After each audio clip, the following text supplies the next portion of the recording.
All right, let's talk Across the Spider-Verse. Now, if you've read the title of this segment, and I will be clipping these segments as I always do with the Access Blockbusters pod, but if you've read the title of this segment, you might not be so happy with what I have to say about Across the Spider-Verse. Now, I want to preface this by saying that this is just my opinion.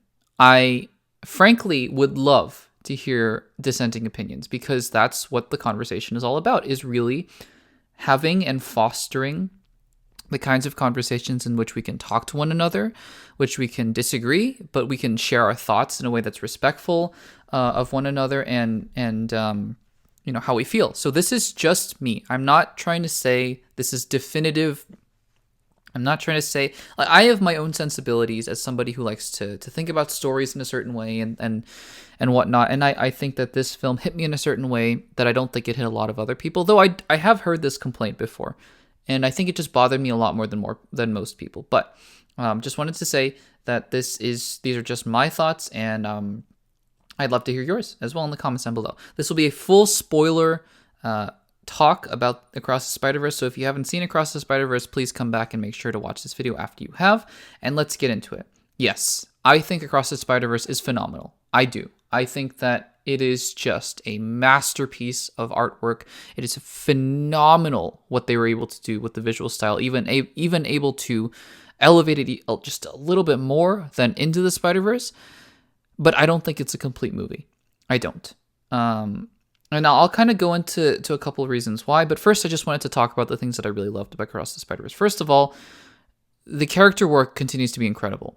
Every single character in Across the Spider-Verse is just fantastic. Now, for those of you who know my YouTube channel, you'll know that I wasn't actually the biggest fan of Into the Spider-Verse as well. I want to be clear that I liked a lot of the things that they were doing, and obviously I loved the visual style.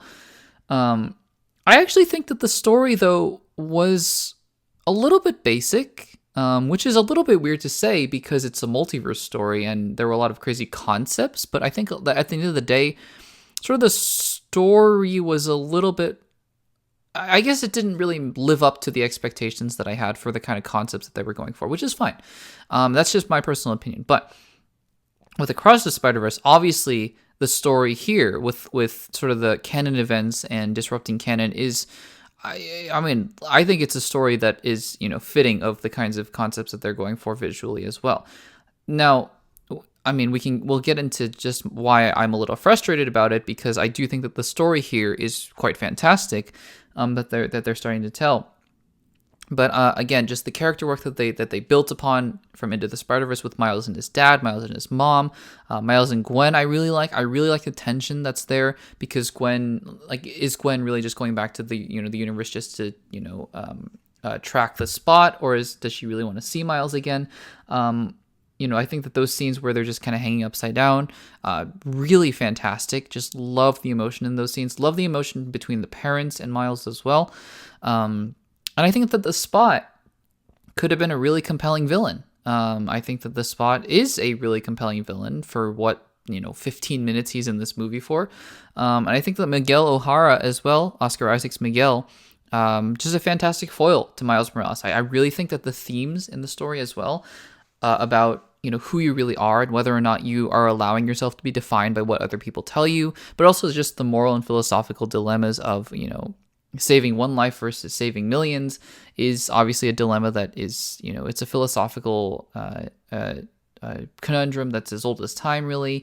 It's something that people talk about in things like war and whatnot. And so, yeah, there's a lot to really like about Across the Spider-Verse, and there's a lot to really love about Across the Spider-Verse.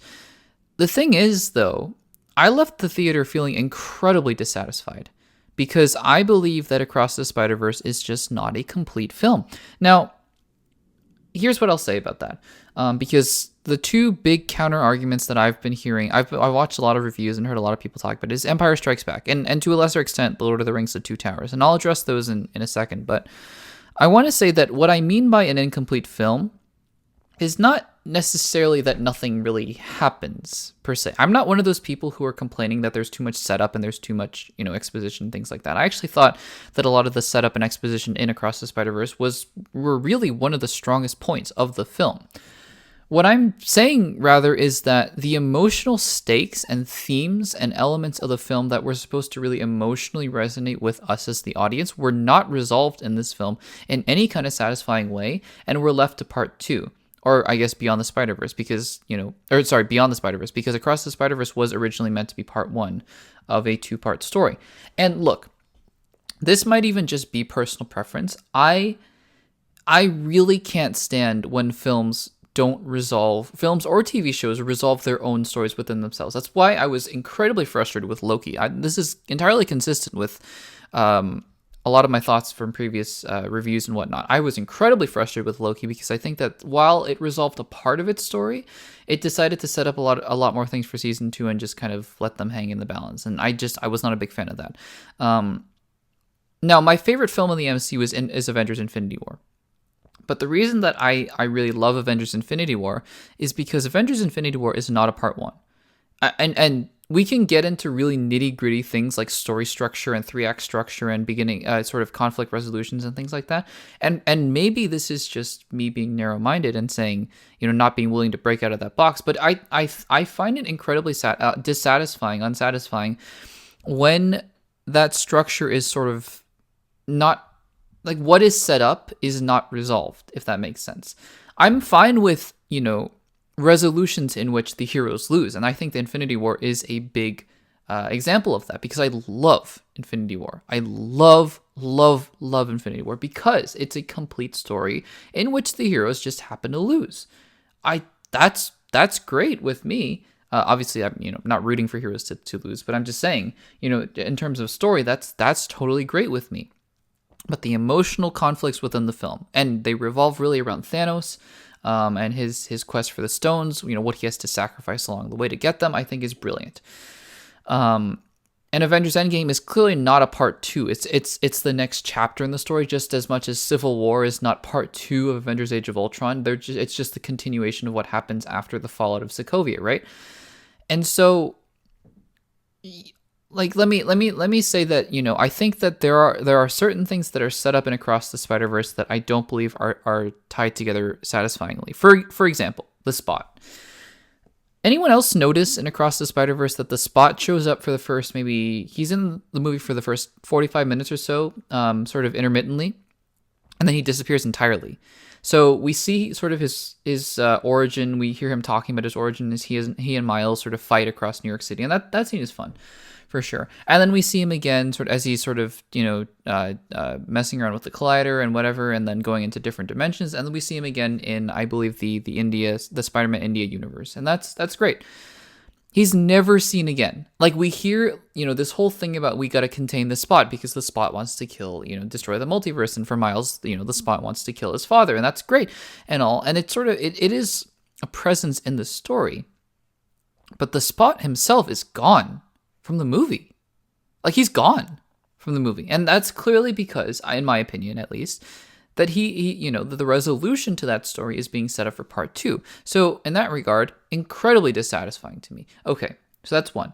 Number two, and this is sort of a bigger thing for me than even the Spot, is the conflict and sort of impending resolution between Miles and his dad. Now, I know, if you're going to tell this story in which, the multiverse and canon events and Miles' dad has to die, but does he not have to die? That, yes, like, I don't think you can necessarily satisfyingly resolve that in itself in one film. I mean, obviously you could have restructured Across the Spider-Verse, but just in the story that they gave us, I understand. There's still a lot more that needs to be told, for sure.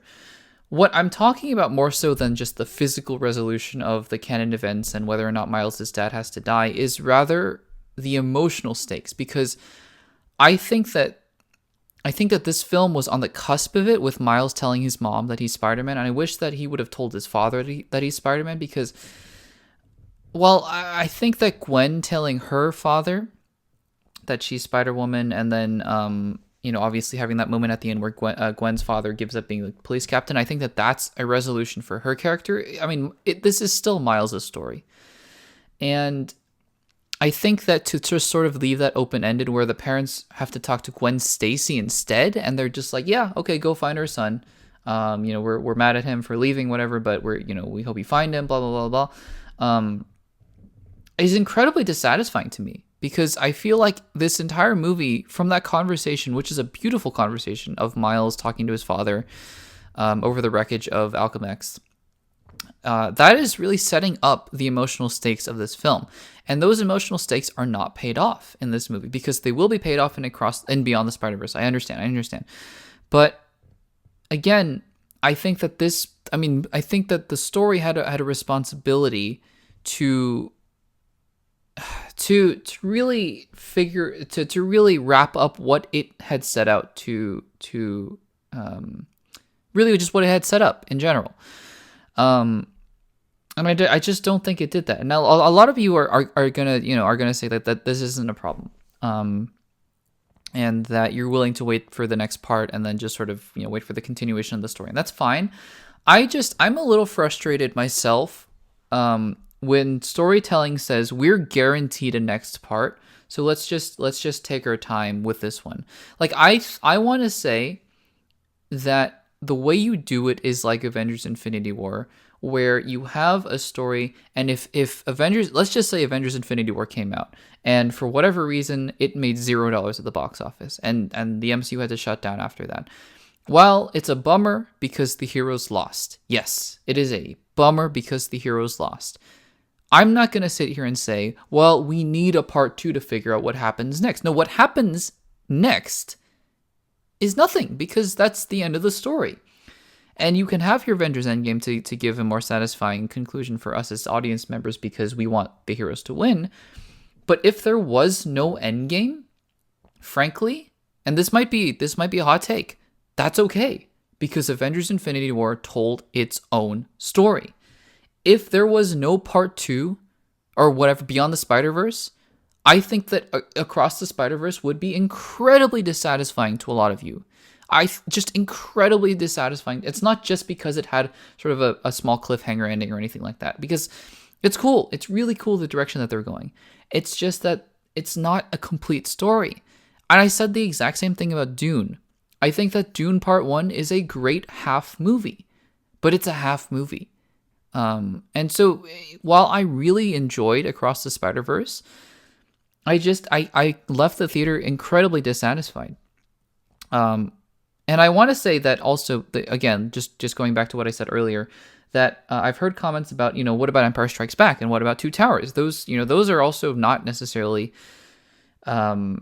complete movies, but you really enjoy those two movies and blah, blah, blah. So what I will say about The Empire Strikes Back is that I do feel like there is still more of a resolution to that film than there is with Across the Spider-Verse. And this might just be a weakness on my part, because frankly, I wasn't old enough to watch The Empire Strikes Back in theaters and have to wait 3 years for Return of the Jedi, nor was I, the old enough to do that with the Two Towers for Lord of the Rings.